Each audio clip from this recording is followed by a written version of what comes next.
Assalamualaikum warahmatullahi wabarakatuh. Waalaikumsalam warahmatullahi wabarakatuh. Gimana kabarnya anak-anak semua sekalian ya? Alhamdulillah Pak. Alhamdulillah ya. Mungkin sebelum melaksanakan pembelajaran, ketua kelas silakan dipimpin untuk berdoa terlebih dahulu. Sebelum memulai pelajaran kita pada pagi hari ini, kita berdoa menurut kepercayaan doa masing-masing. Berdoa mulai. Berdoa selesai. Terima kasih kepada ketua kelas yang telah menjadi tugasnya. Oke, pada minggu lalu kita telah membahas materi mengenai apa itu las SMA, terus apa saja metodenya, apa saja posisi pengelasinya, dan juga jenis elektroda yang digunakan. Nah, pada pertemuan hari ini kita akan melaksanakan praktik pengelasan sesuai dengan arahan minggu kemarin. Nah, sebelumnya Bapak ingin bertanya, Anda semua apakah dalam keadaan prima atau enggak sekarang? Atau ada yang sakit enggak? Tidak Pak. Ada ya. Nah, jadi Bapak ingin menekankan kembali terkait kondisi badan ketika kita ingin melaksanakan pengelasan, Anda semua itu harus dalam kondisi prima.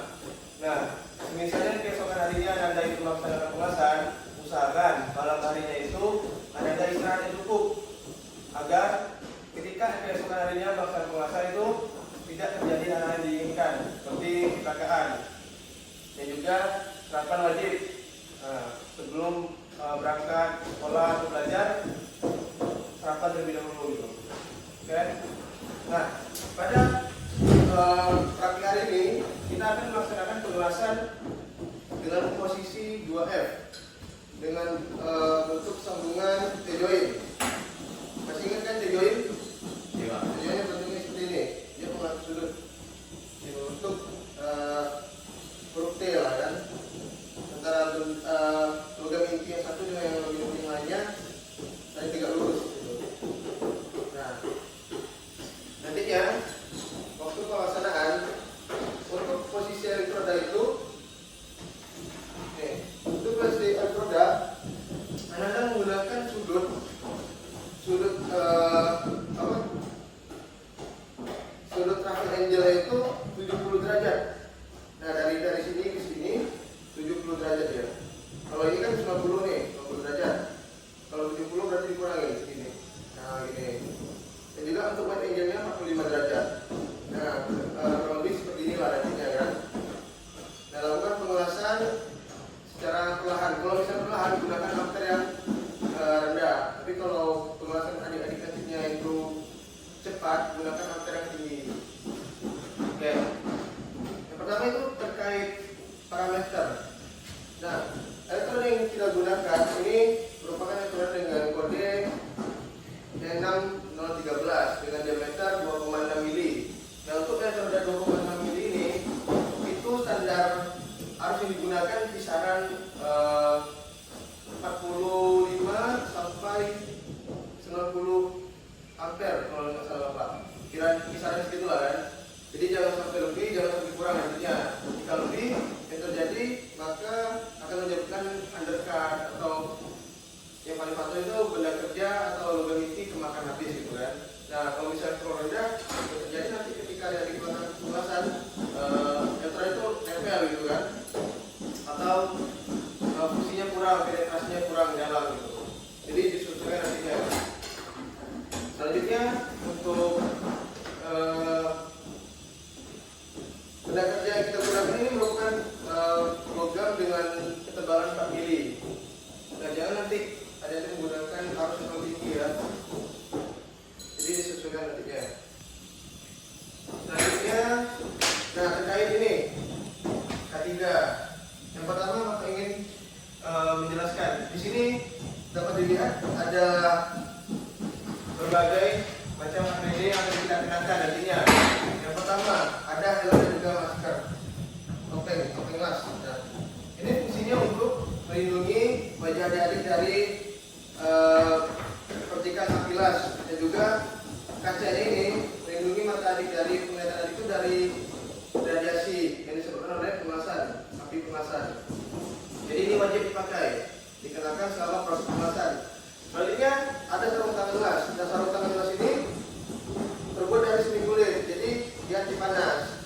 Nah, ini wajib nanti digunakan selama proses pengelasan. Selanjutnya ada yang namanya body apron. Body apron ini fungsinya untuk melindungi bodi bagian depan agar melindungi dari percikan api gelas pada saat mengelas. Nah, body apron ini terbuat dari semi kulit juga nih. Selanjutnya kita lupa adik-adik semua diwajibkan untuk memakai yang namanya sepatu safety. Nah, gunanya untuk menghindari kecelakaan kerja pada saat bekerja atau pada saat di area-area industri. Karena pekerjaan kita ini tidak jauh-jauh dari yang namanya benda seperti logam gitu kan. Logam ini kan berat kan.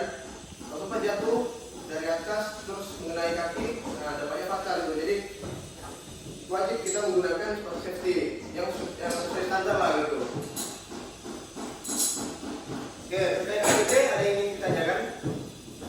Tidak Pak. Cukup ya? Cukup Pak. Nah, jadi dapat dipahami, harapannya nanti tidak terjadi kecelakaan selama proses pelaksanaan praktek. Nah, selanjutnya ada alat pendukung. Ini alat pendukung dalam praktek pengelasan. Di sini ada 3 alat pendukung. Yang pertama ada palu terak. Nah, banyak ragam bentuknya untuk palu ini. Palu ini fungsinya untuk membersihkan terak-terak selesai kita melakukan pengelasan. Nah, selesai kita melakukan apa di palu benda kerjanya, terus dibersihin dengan yang namanya kawat baja ini. Nah, biasanya kalau di industri menggunakan kawat yang terbuat dari kuningan agar benda kerjanya tidak rusak gitu kan. Cuma kalau ini nggak kalah, harus belajar dulu. Selanjutnya ada tang. Nah, tang ini gunanya hal penting juga nih. Ketika adik-adik telah melaksanakan pengelasan, benda kerjanya panas tuh. Tak mungkin adik-adik pegang dengan tangan.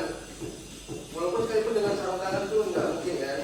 Jadi gunakanlah tang ini sebagai medianya gitu. Oke. Nah, terkait ini lagi, selesai adik-adik melakukan pengelasan nantinya, jangan pernah langsung. Misalnya benda kerja lagi panas-panasnya ini kan, panas.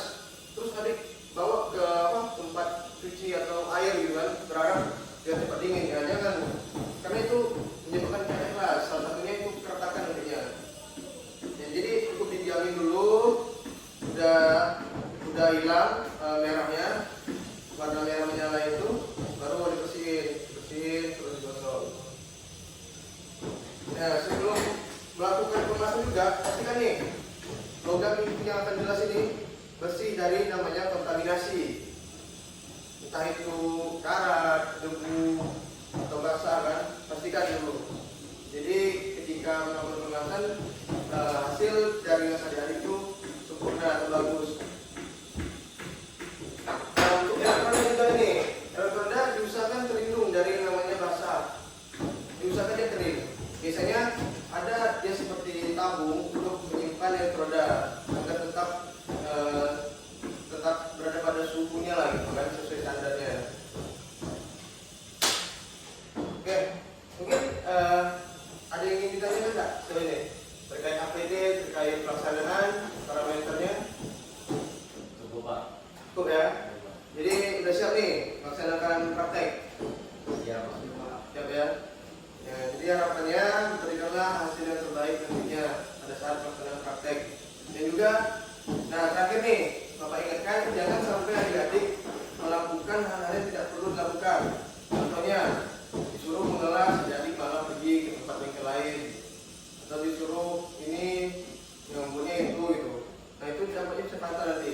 Itu juga kalau misalnya terjadi abnormalitas yang ada ditemukan, itu kayak kabel yang berserakan atau kabel yang mengalami kebocoran gitu kan, konslet segala macam. Nah, langsung temui pihak yang bertanggung jawab lah, gitu kan, yang mempunyai kapasitas dalam hal itu. Jangan adik-adik mengatasinya sendiri, karena dampaknya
Jangan pernah untuk aturan ini ketika tidak pada saat tidak melakukan penjelasan diletak di depan kabel mata. Hindari ya, dijamin. Ini ada tiket on dan off, ada di box. Kalau sudah start ya, tandanya hidup. Baru adik-adik atur, harusnya ada digunakan. Kalau di sini gunakan arus sekarang 80. Oke.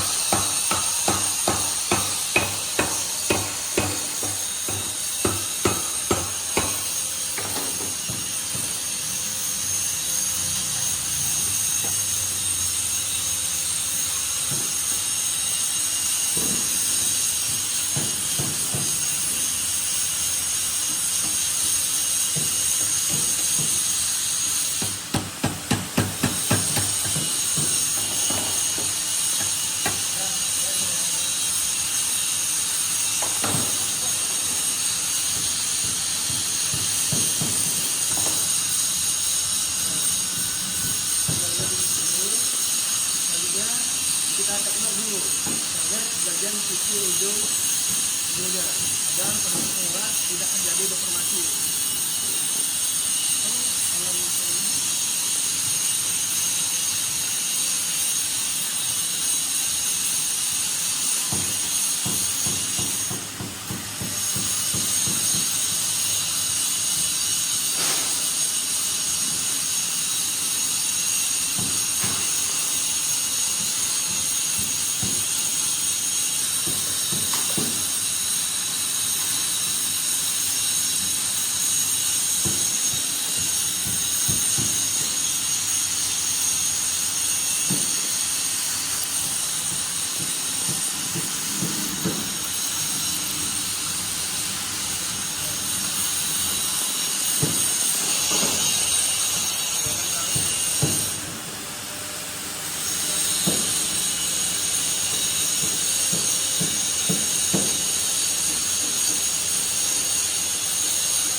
Pada kali ini kita melakukan proses penguasaan dengan posisi 2M dan gerakannya vertikal, bukan gerakan vertikal.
ini sedang belajar. Oke? Nanti selama proses itu Bapak akan menilai bagaimana cara melakukan sebagainya lah.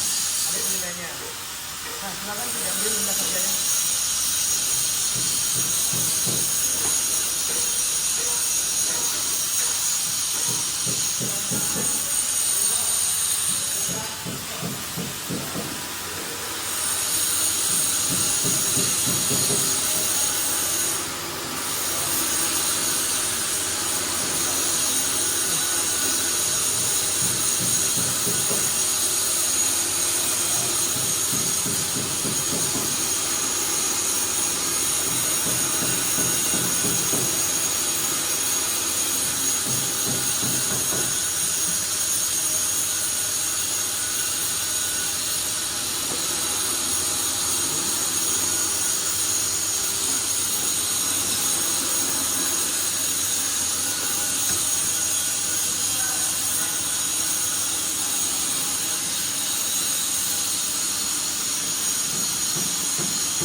Silakan yang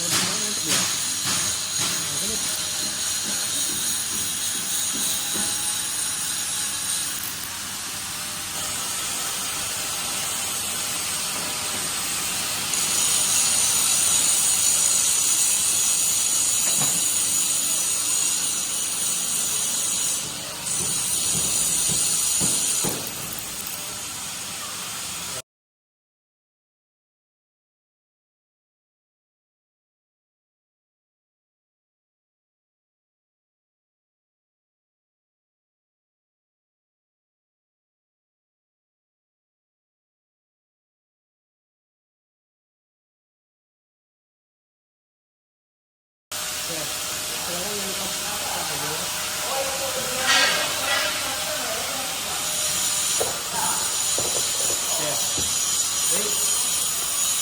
Mungkin kita cukupkan karena juga waktu sudah habis ya untuk pelajaran sosial ini. Nah, terkait tugas nanti Anda semua silakan membuat laporannya terkait bersih yang telah dikerjakan barusan, membuat laporannya terus dianalisa apa aja cacat-cacat perilaku yang terjadi. Karena pada minggu depan kita akan melakukan materi belajar mengenai cacat-cacat pengawasan. Jadi Anda dapat mempelajari terlebih dahulu terkait apa yang sudah dipraktikkan. Jadi nanti minggu depan sebelum masuk kelas, Bapak akan menilai pretest. Jadi sejauh mana pengetahuan Anda terkait materi di kelas. Ya.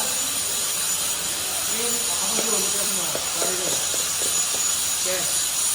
Terima kasih yang telah hadir dan juga telah melaksanakan kegiatan pembelajaran dengan tertib dan baik. Bapak akhiri dengan Assalamualaikum warahmatullahi